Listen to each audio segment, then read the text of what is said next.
تو میرے پیارے بھائیوں جن کا جلسہ ہے انشاءاللہ وہ پیروں کا پیر ہے، غوث اعظم ہے، میروں کے میر ہیں۔ اور غوث اعظم نے تو ایسی دعا مانگی ہے کہ ابھی تک کسی نے مانگی نہیں ہے۔ دعا کیسی؟ آپ نے ہاتھ اٹھائے، لوگ تو اپنے لیے دعا مانگتے ہیں کہ یا اللہ 25 بیگہ ہے ذرا 26 بیگہ ہو جاتی ہے، سمجھ رہے؟ یہ ایک دکان ہے 3 دکان ہو جاتی، چاہے کہیں سے تگڑم کرنا پڑتی۔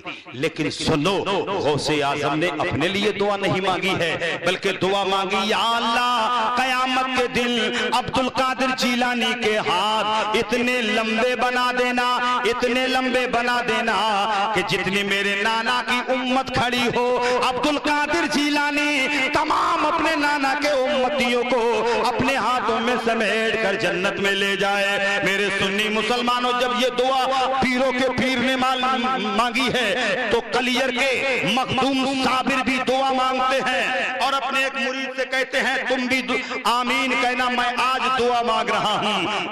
صابر مخدوم کلیری جمال میں ہے، آپ نے دعا مانگی یا اللہ میری کولیہ میں جتنے آئے قیامت کے دن انہیں جنت عطا فرما۔ تو مرید کہہ رہا ہے ہم تو آمین نہیں بولنے کے۔ بولے کیوں؟ بولیے کوئی دعا، جتنے کولیہ میں آئے وہی جنت میں، تو ہم جیسے تو ایک ہی پھنس کے رہ جائیں گے، باقی یہ کہاں جائیں گے؟ تو صابر مخدوم کلیری بولتے ہیں اے بیٹا یہ کولیہ مخدوم صابر کی ہے، کسی اور کی نہیں ہے۔ قیامت کے دن یہ کولیہ اتنی وسیع ہوگی، اتنی طلوع طویل ہوگی، اتنی بڑی ہوگی، جتنی میرے نانا کی گناہگار امت کھڑی ہوگی سب مخدوم صابر کی کولیہ میں سمائی ہوئی ہوگی۔ میرے پیارے بھائیوں، تو یہ دعا مانگی ہے تو دعا مانگو تو اپنے لیے نہیں بلکہ اپنے پڑوسیوں کے لیے دعا مانگو، انشاءاللہ تمہارے لیے پہلے دعا قبول ہو جائے۔ شرافت میاں ایسے ہی شرافت نہیں ہوئے ہیں، تڑپ کر بولو۔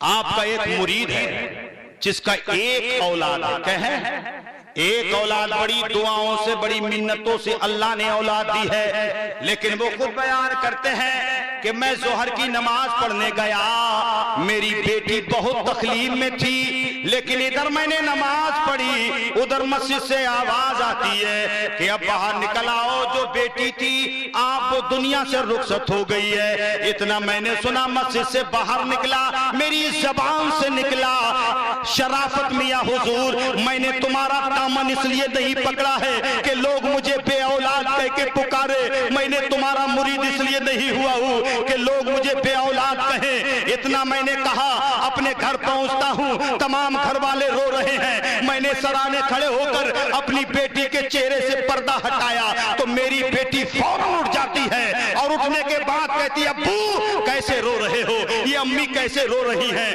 بولے میں تو اس لیے رو رہے کہ تو دنیا سے رخصت ہو گئی ہے۔ کہا کہ میں رخصت نہیں، مجھے نیند آئی تھی، اسی نیند میں شرافت میاں آئے تھے، انہوں نے میرے سر پہ ہاتھ رکھا اور ارشاد فرمایا بیٹی تو سو رہی ہے، تیرا باپ رو رہا ہے، تیری ماں رو رہی ہے، اٹھ جا بیٹی، اپنے ماں باپ سے کہہ دینا کہ شرافت میاں آئے تھے، نئی زندگی عطا کر کے چلے گئے ہیں۔